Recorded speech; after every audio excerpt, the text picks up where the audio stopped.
Si quitamos el estigma sobre la salud mental, tendríamos menos casos de suicidio al año. Estigma sobre lo que nos hiere, Nos entristece, nos preocupa. e incluso sobre qué deberíamos pensar acerca de nosotros mismos. Esta es una problemática que nos involucra a todos. Abuelos, padres, amigues, hombres, mujeres, no binarios, todes. Lo que pasa por todas estas mentes se ha desconocido e ignorado por años, y es ahora Y al fin, que empieza a haber conciencia sobre el tema, así que dejemos de tomarlo como un daño menor y comencemos a hablar seriamente de lo que sucede adentro.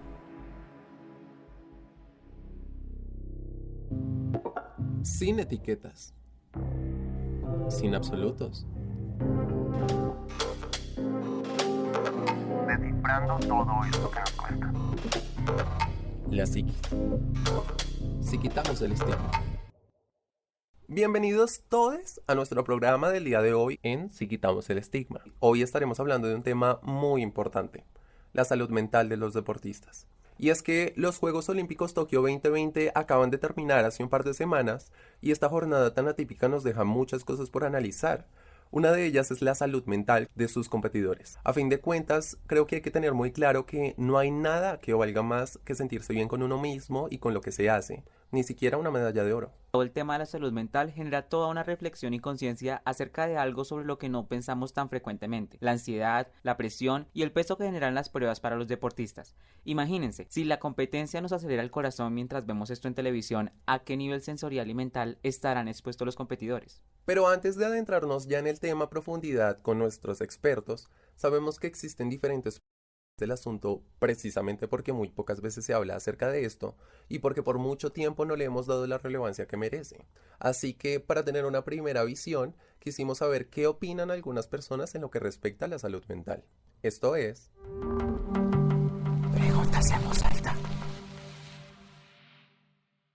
Entonces, ¿qué es la salud mental y cómo saber si se es saludable en ese aspecto personal?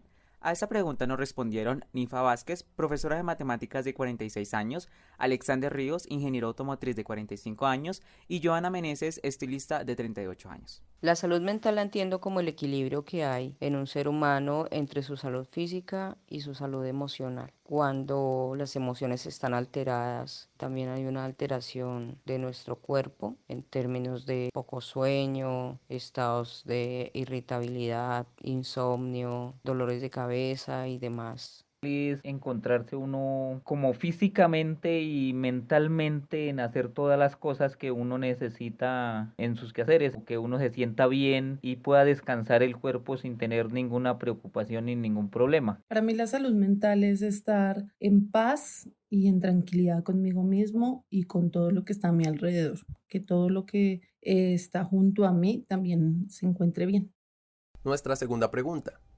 ¿Cuáles son los indicios o alarmas de un descuido de la salud mental? A esta pregunta nos respondieron Ángel Manrique, policía de 40 años, Valentina Muñoz, administrativa de 23 años y Catalina Franco, estudiante de ingeniería de 21 años. Algunos de los indicios alarmas donde nos podemos dar cuenta que no tenemos una buena salud mental es la intranquilidad, es la desesperación que podemos sentir. Esto nos lleva a algún tipo de desánimo. Debemos parar un momento quizás el trabajo que se esté desarrollando para poder tener un lapso corto de tiempo de relajación y poder continuar y que las cosas o todo lo que tengamos que hacer nos agobien tanto. Yo creo que las alarmas puede ser de pronto esas ganas de querer dormir mucho, o también puede ser represión o abuso de insomnio, también puede pasar. Se puede ver reflejado en pérdida de la autoestima de pronto cuando no nos sentimos bien con nosotros mismos. Desde mi experiencia y el poco conocimiento que tengo sobre esto, considero que algunos indicios son el exceso de preocupación, episodios de ansiedad donde la respiración varía, temblores, cogerle miedo, digamos, a hablar en público, de perder cierto grado de confianza en uno mismo. Siento que todas esas cosas de cierto modo le dan como un indicio a uno de que algo puede estar pasando, de que algo puede estar fallando como en el desarrollo normal de uno y de sus actividades. Finalmente, ¿cómo se es saludable mentalmente? A esta pregunta nos responde Aura Torres, empleada de servicio de 60 años. A mí me parece que ser saludable mentalmente es no dejarse uno afectar de los problemas diarios, tratar uno de solucionar las cosas pues como en los mejores términos y a veces hay, o con las deudas, cuando uno tiene deudas son problemas que lo pueden a uno afectar en la salud. Bueno, y precisamente para tener más claro y entender todo lo que rodea la salud mental, el día de hoy contamos con la compañía de Nicolás Sánchez, que es deportista y entrenador de alto rendimiento, y la psicóloga Lina Muñoz, quienes nos ayudarán a entender mucho más a fondo el papel que juega la salud mental para los deportistas. Nicolás, Lina, bienvenidos y gracias por acompañarnos el día de hoy. Muchas gracias. Gracias, sí. Bueno, pues me agrada la invitación. Bueno, y para comenzar, ya escuchamos esas primeras perspectivas de la ciudadanía y queremos ahora puntualizar en cuáles son las opiniones de Lina como psicóloga acerca de qué es la salud mental. Para definir la salud mental, tenemos en cuenta primero que todo la OMS, que ella la define como un estado de bienestar entre lo físico, lo mental y lo social. Antes se tenía la creencia de que era simplemente no tener una enfermedad. Entonces, estoy bien si no estoy enfermo, pero pues al investigarse más se ha dado cuenta que se compone por 3 factores. A partir de eso, ¿cómo sabe uno cuáles son esos indicios o alarmas que uno debe tener cuando uno está descuidando la salud mental? Porque muchas veces uno cree que está pasando por malos momentos, pero ni siquiera sabe que eso hace parte de su salud mental. Muchas veces sentimos que estamos tristes o decaídos y pensamos que es solo un estado y ya, pero eso nos pueden llevar a complicaciones, pueden afectarnos otras áreas que también pues son importantes en nuestro diario vivir. Entonces, ejemplos ya puntuales. El primer factor sería físicamente. Entonces, como estamos viendo que estamos fallando pues en nuestra salud mental, de pronto dejamos de hacer ciertos comportamientos, dejamos de salir, dejamos también de arreglarnos, porque eso se basa también en nuestro físico, ¿no? Cómo nos vemos, cómo estamos presentándonos ante un mundo. Mentalmente tenemos que ver cómo nos sentimos con nosotros mismos, cómo nos estamos viendo, cómo nos estamos relacionando, y ahí nos incluimos en la parte social. Nosotros somos seres sociales, necesitamos del otro. Ahí les va un dato. En medio de las competencias deportivas y los entrenamientos para estas, muchos deportistas han llegado a sentir un excesivo cansancio físico, emocional e incluso mental. Esto no es casualidad y se ha encontrado que hay todo un trasfondo en el tema, pues se llama el síndrome burnout y se da cuando hay una dedicación persistente hacia una meta y dada su dificultad, el deportista sobreentrena a tal punto de que su cuerpo colapsa. En el escenario de un deportista, ¿cuándo ese deportista puede reconocer que necesita un acompañamiento psicológico? Por ejemplo, en mi caso, cuando yo era deportista de alto rendimiento, el psicólogo prácticamente hablábamos todos los días. Yo manejaba mucho lo que era la respiración y la frecuencia cardíaca. Entonces, hoy la frecuencia cardíaca mía pudo estar muy elevada o descansé muy bien en la noche, entonces al otro día amanezco súper bien. Entonces, de ahí es la connotación del deportista de que vea que, digamos, está fallando en algo y diga, necesito que el psicólogo me ayude. Pero en ese sentido, el psicólogo es un actor externo e intermitente que de vez en cuando está haciendo un seguimiento, o el psicólogo más bien es un actor permanente. Todo nace desde la perspectiva del entrenador psicólogo o se haga un equipo de trabajo. Entonces, por ejemplo, un deportista va para campeonato panamericano. En ese momento, el entrenador lo solicita y le dice, mire, vamos a trabajar con este deportista porque tiene de pronto debilidades en la confianza o tiene algunos problemas familiares, que eso también influye mucho. Necesitamos comenzar a trabajarlo para que los pensamientos que él tenga durante el entrenamiento sean positivos y que sean para miras a mejorar su marca personal o su misma salud mental, de que en el momento de que llegue a competir no le vaya a dar ansiedad, no se vaya a sentir presionado o que el mismo miedo juegue en contra. ¿Cuál es la importancia de ese relacionamiento entre el psicólogo y el deportista o el psicólogo y cualquier persona? Porque creo que se hablan temas tan profundos, tan íntimos, que pues esa confianza es muy necesaria. Entonces, para Nicolás creo que la pregunta sería si puede llegar a afectar el tema de que estén cambiando de tipo de psicólogos, pues porque estos procesos de conexión no se dan de la noche a la mañana. Y para Lina creo que sería cómo por parte del psicólogo se van articulando esas relaciones. Para mí, sí, desde que comencé a trabajar con el psicólogo, yo he tenido 3 psicólogos durante mi carrera deportiva, cual llevo 16 años entrenando. La primera persona que me atendió es Humberto Serrano, con él un feeling desde el principio. Llegó otra psicóloga, con una persona así trabajé 2 o 3 veces, fue muy poco. Y la psicóloga actualmente, nosotros nos decimos ingenieros, porque tanto ella es un complemento a lo que yo vengo haciendo y el trabajo con ella es constante. La confianza nació de un momento a otro que nosotros nos sentamos un día a hablar. Yo no sabía que era la psicóloga, nos sentamos a hablar y desde ahí la unión con Ivonne ha sido muy buena y muy fuerte. Principalmente nosotros como psicólogos intentamos es hacer y crear esa conexión, pero creo que el mayor problema que nos enfrentamos en nuestra carrera es que no tenemos suficiente apoyo, es decir, que también vamos de trabajo en trabajo. A veces los tiempos no nos permiten o muchas veces llegamos a hacer un proyecto y queda eso. Proyecto se termina y se va. También por eso nos ha costado, digamos, como relacionarnos de una buena manera con los pacientes y demás, porque no creen en nosotros, no creen que esto sea algo más allá. Y hablando del deporte, nosotros lo basamos en promoción y prevención. Principalmente manejamos 3 puntos, que es las causas, la crisis como tal y ya los efectos que puedan tener. Y también por qué, digamos, que se presenta esto hasta ahora, por qué, digamos, nuestra generación es la que está viviendo estos cambios psicológicos, porque desde hace mucho tiempo hemos tenido deportistas, pero al punto de la presión, el punto de la ansiedad, de representar a un país, está trayendo problemas muy grandes como, digamos, comenzamos este podcast hablando de todos los deportistas en los Juegos Olímpicos. Creo que la psicología deportiva no es nueva, viene desde hace varios años, desde que muchos deportistas comenzaron a notar de que con su psicólogo o el trabajo psicológico tenía un mejor resultado en sus entrenamientos, se le dio la importancia. Antes, algo que salió muy llamativo fue el comentario de nuestra vicepresidenta cuando nos dijo que habían demasiados psicólogos y psicólogas. Y sí, uno va a ver y en general hay demasiados, pero cuando entró la pandemia nos dimos cuenta que no había nadie. Creo que por eso ha salido más a relevancia. No es que nunca haya existido, pero ahorita está como cogiendo esa fuerza y pues deberíamos seguir hablando de estos temas. Creo que desde muy pequeños siempre se nos inculpa esa competitividad y siempre se nos premia esa victoria, pero pues creo que también como en todas las áreas se está exigiendo constantemente que demos lo mejor, que siempre tenemos que resaltar y hacer las cosas de la mejor manera, pero se suprime un poco y hay mucha presión sobre el tema de equivocarse y fallar. Sí. Eso es un tema importante porque se les enseña a ganar y se les enseña a ser los mejores, pero nunca a perder. Entonces llega el día que el deportista se levantó con el pie izquierdo, como dicen muchos, no dio su resultado y la presión social que viene después, lo que está pasando ahorita con Katherine Ibargüen y con Mariana Pajón. Todo el mundo esperaba la medalla de oro y todo el mundo decía, no, ya son oro, son fijo oro. Katherine Ibargüen se queda por fuera. Y la presión social que comenzó contra ella, lo mismo con Mariana Pajón, medalla de plata, pero si es que se esperaba más. Con la pesista Mercedes Pérez, ella pierde su medalla por la presión social que traía. Por ejemplo, desde mi caso, como deportista, nuestro entrenador nos presionaba y nos decía, la única medalla que importa es la que vale la de oro, el resto es quedar de última. Entonces esa presión, ese sentir de que si usted no iba y quedaba de primera, era como un perder para uno. Entonces desde ahí la presión que le generaba a uno el entrenador o también la misma presión de lo que uno espera. Bueno, esta conversación está muy interesante, hay mucho por hablar, mucho más por discutir, pero por ahora vamos a una pausa.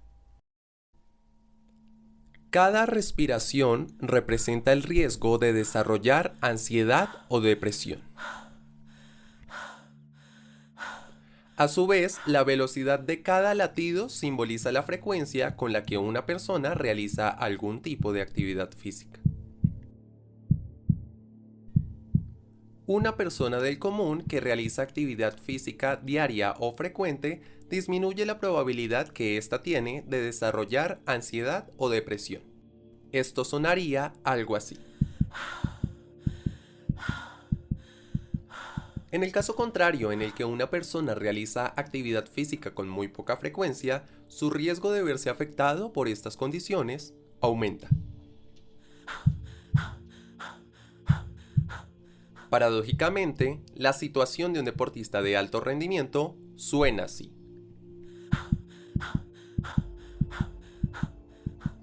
Es contradictorio que, en el caso de los deportistas, la constancia con la que se realiza actividad física no tiene efecto en la disminución del riesgo de desarrollar ansiedad o depresión.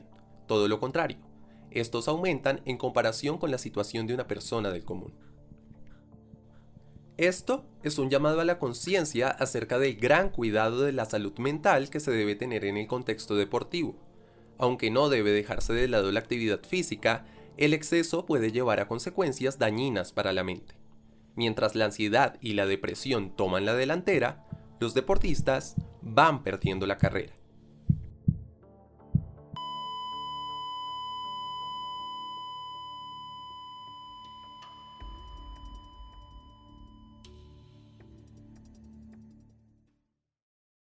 hace un rato lo mencionábamos y es el tema de la pandemia, pues creo que ha tenido tanto impacto que ha marcado en todo.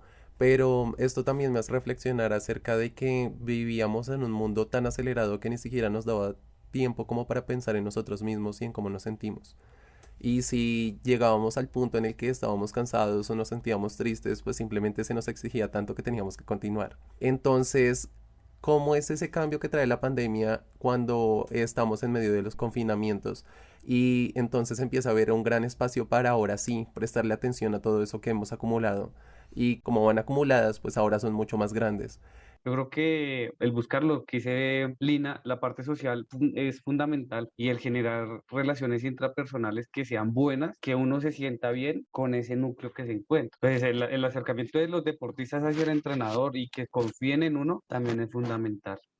Con cosas básicas, si ya no podemos salir de nuestra casa o no tenemos pues los recursos, ya cosas básicas, entonces escuchar música, mantenernos activamente es lo principal. Tienes algo que hacer, ya sea cocinar, ya sea bailar, ya sea de pronto jugar, algo que te mantenga en un estado como consciente de ver hacia dónde quiere ir, porque pues la casa cansa, la casa también agota y a veces creemos que no necesitamos de otros, pero pues sí. Pero entonces eso me lleva a pensar en que actualmente también los niveles de incertidumbre son muy grandes, porque todo el tiempo estamos pensando en cuándo va a regresar el mundo que había antes de pandemia, a tener ese tipo de entrenamientos donde había tanto acercamiento, tanto contacto, y de repente entonces podemos fácilmente entrar en ese caos de todo está mal, de que las cosas cada vez empeoran y esto va a tener efecto sobre mí. Entonces, ¿cómo se prepara la mente para todo esto, para este gran peso? A veces hay que dejar de pensar en tantas cosas, dejar de ver tantas noticias. A veces necesitamos, sí, estar enterados, necesitamos saber del mundo,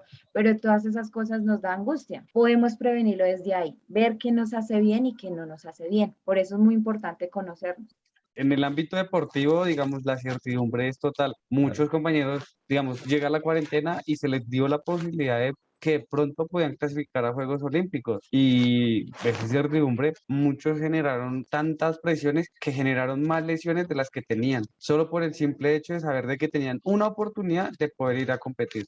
Bueno, digamos que muy alineado con este tema de la incertidumbre también pienso en los espacios y es un poco como la resignificación de estos espacios. Creo que nuestra casa ahora, como que el mundo invadió nuestra casa y nuestros espacios. El típico comentario este de que trabajo desde el comedor, Exacto. después voy a la sala a tener, digamos que el break, y después voy a descansar en mi habitación, pero siempre estamos en el mismo lugar. Entonces, ¿esto cómo influye en las emociones y cómo ha sido esa adaptación, por ejemplo, en los deportistas y pues en las personas en general, listo, aceptar que este es el espacio con el que cuento y pues entonces ahora mis comportamientos son diferentes en él?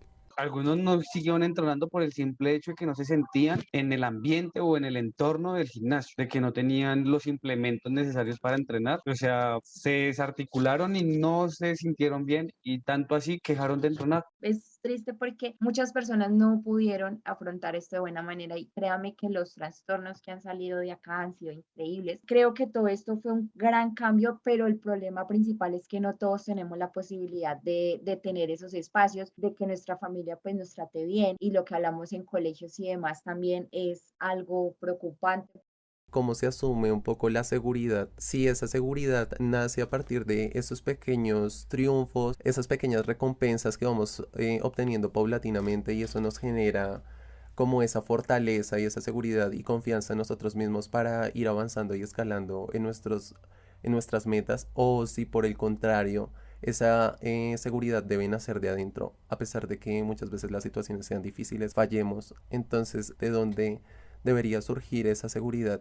Creo que viene de esos pequeños triunfos, pero también recae sobre las veces que caes y que te levantas y sabes de que eso que te hizo caer te levantó y te volvió más fuerte. Entonces creería que no solo es ver los triunfos, porque muchas veces el triunfo, listo, te lo ganaste, hiciste las cosas bien y al contrario de hacerte más fuerte, te vuelve más débil. Puntualmente definiéndolo, se puede llamar motivación intrínseca y extrínseca. Quiere decir eso, la intrínseca es lo de nosotros, entonces, ¿por qué me quiero graduar? ¿Por qué quiero estudiar? ¿Por qué quiero trabajar por mí. Y extrínsecamente, entonces, es esa parte externa. Entonces, de pronto, tú quieres ganar algo, tu trabajo, quieres tener una buena, pues, buen salario, entonces ganas de pronto un reconocimiento que te puede dar un aumento. Entonces, ese reconocimiento forma ser algo extrínseco, algo de afuera, algo que te da la sociedad.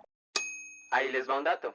La fuerte presión, las expectativas que se depositan en los deportistas, la idolatría por buenos resultados e incluso intereses económicos y mediáticos son variables que suelen dejarse fuera de la ecuación y terminan teniendo terribles efectos. El dopaje.